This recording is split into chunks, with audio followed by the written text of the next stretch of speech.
Kondapochamma Sagar project నుంచి నీళ్లను విడుదల చేయాలని డిమాండ్ చేస్తూ స్థానిక రైతులు ఆందోళనకు సిద్ధమవుతున్నారు.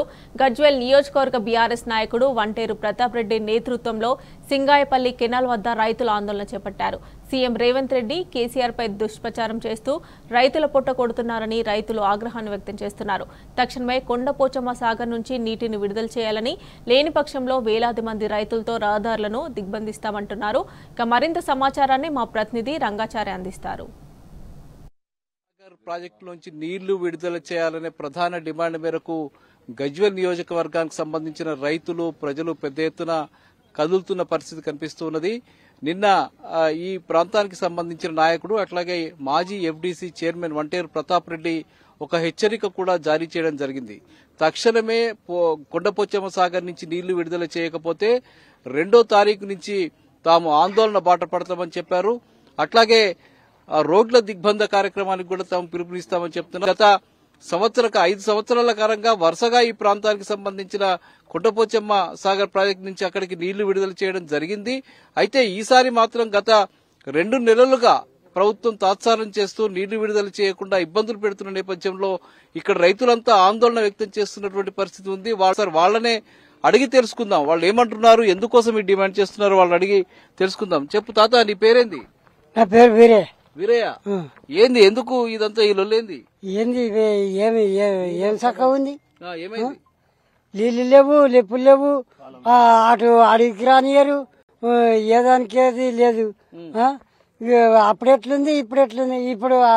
అప్పుడు ఈ 5 ఏళ్లకోలే చర్రాల నీళ్ళు ఎట్లున్నాయి, ఇప్పుడు ఎట్లున్నాయి? ఇప్పుడు ఏవి నీళ్లు వెళ్ళిపోయి కాలాలు కూడా కొడుతున్నాం. నాగన్న కట్టాం, ఏమున్నదే మొత్తం ఉన్న కాడికి కొడిసిపోయింది. బ్రాహ్మణం మొత్తం పోతుంది. మా ఎండాకాలం మట్టి అయింది, ఆనకాలం మట్టి అయింది. ఆయన ఆనకాలంలో కూడా చెరువులు అలుగులు వెళ్ళి ఇప్పుడు ఎండాకాలంలో లేదు, ఆనకాలంలో అలుగు లేదు, తులుగు లేదు. ఏమో ఉన్న కాడికి పోతున్నాయి నీళ్లు.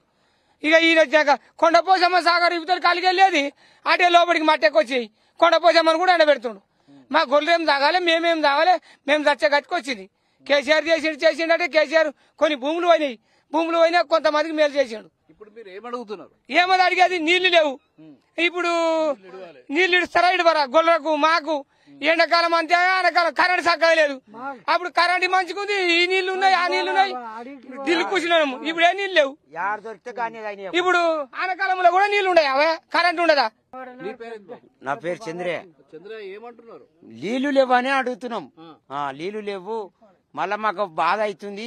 నీళ్లు దొరుకుతలేవు, కరెంట్ చక్కగా ఉంటలేదు. నీళ్లు ఇడిస్తే మాకు అందరికి మంచిగా ఉంటదని కోరుతున్నాం. ఇదివరకు మంచిగా ఉండే, అప్పుడు కేసీఆర్ వచ్చినప్పుడు మంచిగా ఉండే.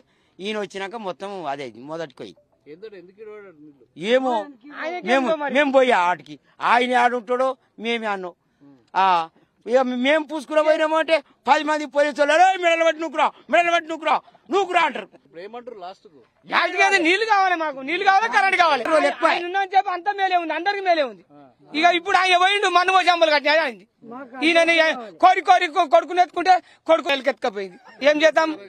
మళ్ళా ఆయన వస్తేనే ఏమన్నా మేలు ఉంటది, కానీ అంత ఇది అర్ధనాటం పడుతుంది. కేసీఆర్ రావాలి. అవును, మరి కేసీఆర్ వస్తేనే ప్రపంచం ఏమది కొండపోచమ్మ కూడా ఎండబెడతాడే. ఇప్పుడు 10 ఏళ్ళ కొండపోచమ్మ మంచిగున్నాయి నీళ్లు. నీళ్లున్నా మా గొర్రె పోయి తాగినాయి, అండకు పోయి తాగి వచ్చినాయి. ఇప్పుడు అండలేవు, ఇండలేవు. ఇప్పుడు ఏం చేయాలి? మేము గుమ్మనకాడి గొర్రెపిల్లలు, ఆయన గొర్రెపిల్లలు ఇచ్చాడు, కాసుకొని బతుకమన్నాడు. కాసుకుంటున్నా బతున్నాం. ఆ నీళ్ళే కవిగుట్టు చంపుదామని మలుచుకుంటూ ఆయన మనసులో పెట్టుకున్న కాడి చేస్తుండు. ఇప్పుడు వచ్చిన ఆయన రేవంత్ రెడ్డి భగవంత్ రెడ్డి మాకు తెలియదు, ఏం చేస్తాం? ప్రతాప్ రెడ్డి గారు, ఇది ఇక్కడ రైతుల పరిస్థితి, మీరేమంటున్నారు? అంటే వాస్తవంగా కూడా 2 మాసాలు అవుతుంది వరిని నార్మల్ పోసుకొని. అంటే మల్లన్న సాగర్ లో దాదాపుగా 7 టీఎంసీల నీళ్లున్నాయి. కొండపోచమ్మ సాగర్ లో 4 టీఎంసీల నీళ్లున్నాయి. అవి కేసీఆర్ గారు ప్రభుత్వం ఉన్నప్పుడు, కేసీఆర్ గారు సీఎంగా ఉన్నప్పుడే తెచ్చినటువంటి నీళ్లు. కాంగ్రెస్ ప్రభుత్వం వచ్చినాక అటు మల్లన్న సాగర్లో కానీ, ఇటు కొండపోచమ్మ సాగర్లో కానీ, అటు రంగనాయక సాగర్ కానీ ఎక్కడ కూడా గోదావరి నుంచి 1 టీఎంసీ కూడా వాటర్ లిఫ్ట్ చేసినటువంటి పరిస్థితి లేదు. ఉత్తర తెలంగాణ రైతాంగం మీద కక్ష పట్టినట్లుగా ఉత్తర తెలంగాణ కాళేశ్వరం ప్రాజెక్టు మీద ఉన్నటువంటి రిజర్వాయర్లను కూడా ఎండబెట్టేయాలి, కేసీఆర్ ని బదనాం చేయాలన్నటువంటి పరిస్థితి దాపురించింది ఈరోజు. మరి ఈ ప్రాంతంలో ఉన్న రిజర్వాయర్లను కూడా ఎండబెట్టి కాళేశ్వరం ప్రాజెక్టు మీద కేసీఆర్ గారిని బదనాం చేసే ప్రయత్నం చేస్తా ఉన్నారు కాంగ్రెస్ నాయకులు, కాంగ్రెస్ ప్రభుత్వం. మేము ఇవాళ గతంలో తెచ్చిన నీళ్లు ఏవైతే ఉన్నాయో వాటిని వదిలిపెట్టమంటున్నాం. మీరు తెస్తారా సస్తారా దేవుడెరుగు. ప్రజెంట్ అయితే నార్మల్ ముదిరిపోతున్నాయి.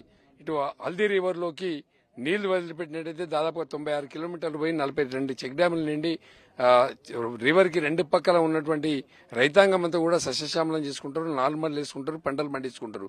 మేము కూడా మా మాజీ మంత్రులతోని, మాజీ ఎమ్మెల్యేలతో అందరితో కూడా మాట్లాడుతున్నాం. వీళ్ళందరూ కూడా ఎక్కడికక్కడ ఉత్తర తెలంగాణ వ్యాప్తంగా ఒకే రోజు పెద్ద ఎత్తున వేలాది మంది రైతులతోని రోడ్లను కూడా దిగ్బంధం చేయడానికి ప్రయత్నం చేస్తా ఉన్నాం. ప్రభుత్వానికి కూడా కనువిప్పు కలగాలి. రేవంత్ రెడ్డి గారు నీకేమొస్తుందా, ఉన్న నీళ్లు వదిలిపెట్టు, పొలాలన్నీ పాలించు. రైతు ఎద్దు ఏడ్చిన వ్యవసాయము, రైతు ఏడ్చిన రాజ్యం ఎక్కడ కూడా బాగుపడలే. ఇలా నువ్వు రుణమాఫీ చేస్తా అంటున్నావు. ఆ రుణమాఫీ కూడా ఎవరికి కూడా సక్రమంగా లేదు, వాటి గైడ్ లైన్స్ కూడా చక్కగా లేదు. ఇలా బ్యాంకుల చుట్టూ, అగ్రికల్చర్ ఆఫీసర్ల చుట్టూ, రైతు వేదికల చుట్టూ తిరుగుతా ఉన్నారు. వీళ్ళంతా కూడా రైతాంగం వీళ్ళు పొలాలు ఇసిపెట్టేసి నీళ్లు లేక బ్యాంకులు వెంబడి తిరగాల్సినటువంటి పరిస్థితి దాపురించింది. నీ రైతు రుణమాఫీకి గైడ్ లైన్స్ ఏంటివి? ఏముంటే మీరు రైతు రుణమాఫీ చేస్తారు? ఒక ఇంట్లో ఎందరికి చేస్తారు? ఒక రేషన్ కార్డుకి ఎందరికి చేస్తారు? స్పష్టంగా ప్రభుత్వం చెప్పాల్సినటువంటి అవసరం ఉంది. రైతుకు ఆ రోజు ఎలక్షన్లలో మీరు ఏమన్నారంటే ఒకే దఫాగా 2 లక్షల వరకు ఉన్నటువంటి లోన్లన్నీ కూడా మాఫీ చేస్తామని చెప్పారు. ఇవాళ డిసెంబర్ 9 వరకే మీరు రుణమాఫీ అంటున్నారు. డిసెంబర్ 9 నాడే మీరు రుణమాఫీ చేసి ఉంటే ఈ వడ్డీ మేమెందుకు కట్టాలి, రైతులు ఎందుకు కట్టాలి? ఈ రోజు చేస్తున్నారు కాబట్టి ఈ రోజు వరకైన వడ్డీ కూడా ప్రభుత్వమే భరించాలి. పూర్తి స్థాయిలో నిండిపోయి దాని గేట్లు వదిలేసి నీళ్లు వదిలేస్తున్నారు. ఆ నీళ్లు వదిలేయడం వల్ల ఆ నీళ్లు కూడా మళ్లీ సముద్రం పాలయ్యేటువంటి పరిస్థితి నెలకొన్నది.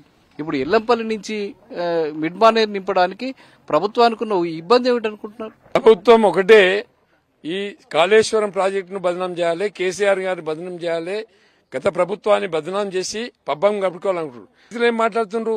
ఏం చేసినా సరే కేసీఆర్ ఉన్నప్పుడే మాకు మంచిగా ఉండే, మాకు నీళ్లు వచ్చినాయి, చెరువులు నిండినాయి, పంటలు పండినాయి, సంతోషంగా ఉన్నాం.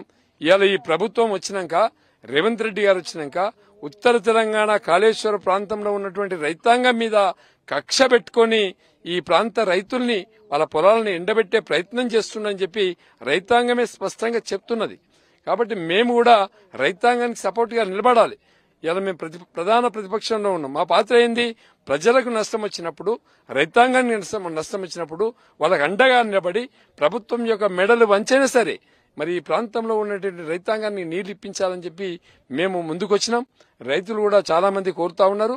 ఇలా వేల మంది రైతులు రోడ్డెక్కక ముందుకే మీరు నీళ్లు విడుదల చేయాలని చెప్పి నేను ప్రభుత్వానికి విజ్ఞప్తి చేస్తా ఉన్నా. వీళ్ళు ఏమున్నా ఈ ప్రభుత్వము అసెంబ్లీకి కేసీఆర్ వస్తున్నాడు, అసెంబ్లీకి కేసీఆర్ ప్రతి కాలువలు కనబడుతుండయా? ఈ ప్రభుత్వానికి కేసీఆర్ ప్రతి కాలువ కనబడుతున్నాడు. పబ్లిక్ కు మేలు చేసే విధంగా ఆయన చేసిన పనులకు మీరు కొనసాగించండి. కొనసాగిస్తేనే అభివృద్ధి, రైతులకు ఆదాయం వస్తుంది, అభివృద్ధి వస్తుంది. అభివృద్ధిలో పరంగా అందరినీ ఆశీర్వదిస్తారు. మీరు నీళ్లు ఇవ్వకుండా ప్రత్యేకము కేసీఆర్ రాలేదు, కేసీఆర్ రావాల్సిందేముంది? కేసీఆర్ ప్రతి ఒక్కళ్ళ గుండెల్లో ఉన్నాడు. ప్రతి ఒక్క కాలువ నీళ్లు లేకనే కాలువ పడుతుంది. ఇప్పుడు ప్రతి ఒక్క రైతు బాధపడుతున్నాడు. ఒకప్పుడు కేసీఆర్ బీడు భూములు చాలా 10 సంవత్సరాలకు ముందు తరం చూసుకుంటే మొత్తం బీడు భూములే ఉండేటి. కేసీఆర్ ముఖ్యమంత్రి అయినాక బీడు భూములు కూడా రత్నాల పంట పండినట్టుగా విధానంగా మారింది. ఎందుకు మారింది? అది ఎట్లా సృష్టించిన సంపద అనేది మన రైతాంగం ఆలోచించింది. ఇవాళ రైతులు ప్రతి ఒక్క రైతు ఏడుస్తున్నారు. ప్రతి ఒక్క వ్యవసాయాలు ఇంత ముందుకు గొర్రెల కాపరి వాళ్ళు కూడా చూస్తే వాళ్ళు కళ్ళలో నీళ్లు వాళ్ళు ఏడుస్తున్నారు. ఎందుకంటే వాళ్ళకి తాగనీకి నీళ్లు లేవు. మూగజ్జి వాళ్ళకు కూడా తాగనీకి నీళ్లు లేని పరిస్థితిలో ఇప్పుడు ఉన్న గవర్నమెంట్ ఉన్నది. కొండపోచమ్మ సాగర్లో ప్రస్తుతం 4 టీఎంసీల నీళ్లున్నాయి. అందులోంచి 1 టీఎంసీ నీళ్లు వదిలిపెట్టినా కూడా ఇటు ఉత్తర దక్షిణ తెలంగాణ జిల్లాలు ఏవైతే ఉన్నాయో అటు వరంగల్ కావచ్చు, నల్గొండ జిల్లా కావచ్చు, ఇటు మెదక్ జిల్లా కావచ్చు, సిద్దిపేట, సంగారెడ్డి వరకు, మరోవైపు అటు నిజాం సాగర్ వరకు కూడా హల్దీవాగ్ ద్వారా నీళ్లు వెళ్లేటువంటి పరిస్థితి ఉంటుంది. కాబట్టి తక్షణమే ప్రభుత్వం స్పందించాలి, అధికారులు స్పందించాలి, రైతుల సమస్యల్ని పట్టించుకోవాలి, ఎండిపోతున్న పంట పొలాన్ని కాపాడడం కోసం ముందుకు రావాలని చెప్పి డిమాండ్ చేస్తున్న పరిస్థితి ఇక్కడ కనిపిస్తున్నది. Over to studio.